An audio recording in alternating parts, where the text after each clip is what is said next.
What's up guys, it's Tim. Today's video we're going to be going over the top 5 legendaries from the Witchwood expansion. This is my personal opinion. I might be wrong, I might be right, but this is just what I think based on now that we've seen all the cards.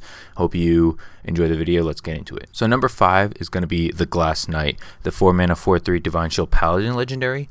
And whenever you restore health, gain Divine Shield. I talked about this. I talked about all the cards really, but the reason why I think this is number 5 is because it fits into many versatile decks. So you can fit this in an aggro paladin deck, as well as a mid-range deck, as well as even kind of a controlled kind of deck.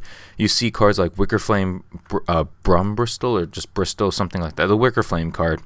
I think that card is, obviously a 3 mana 2/2 Divine Shield lifesteal, so it's very control based.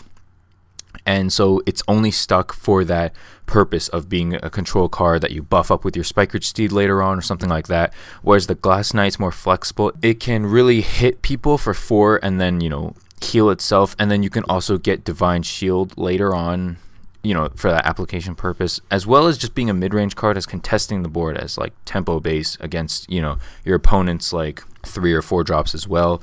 Paladin does have ways of healing. You got Divine Shield, not Divine Shield, you got True Silver Champion, you got Lay on Hands, different kinds of cards, and the Spellstone also encourages healing, so this could potentially go in one of those decks. And so I think for those reasons, that's why the Glass Knight is going to be number 5 for me. Coming in at number 4 is going to be Tess Greymane, the Rogue legendary, 8 mana 6/6.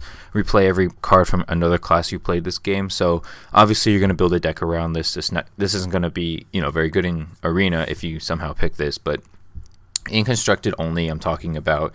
Obviously the targets are chosen randomly, so that's not as good. But I think it's going to be a fun card, but it's also going to have a lot of purposes for actually winning the game, because you're only going to play cards from other classes that are good. Like, so for instance, you play your Hallucinations, your Blink Foxes, Undercity Hucksters, all these cards that steal cards from your opponent, or maybe even Journey Below, and you just like find your own, but from another class. And so from these you can pick up your random Flame Strikes that is for sure is going to guaranteed hit your opponent's board.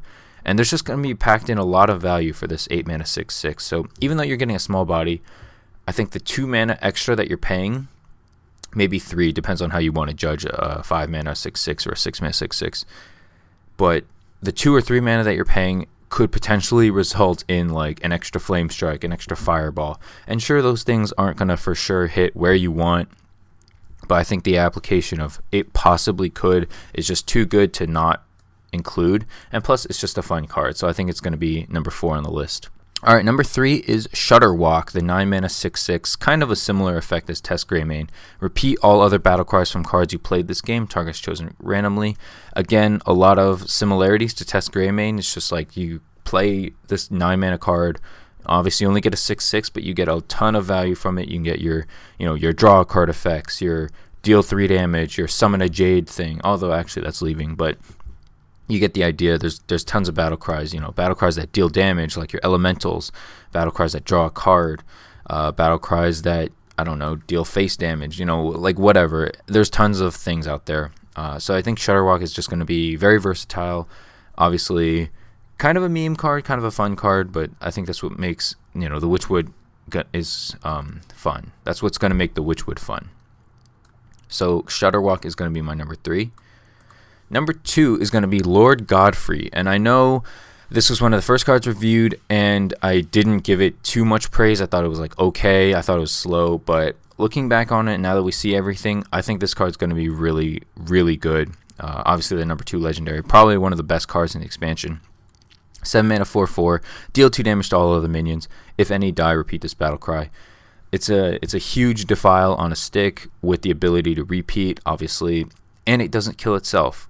And so, against aggro decks, yeah, maybe it's too slow, but you have other cards in your Warlock deck already to deal with that, like your Defiles, your Hellfires.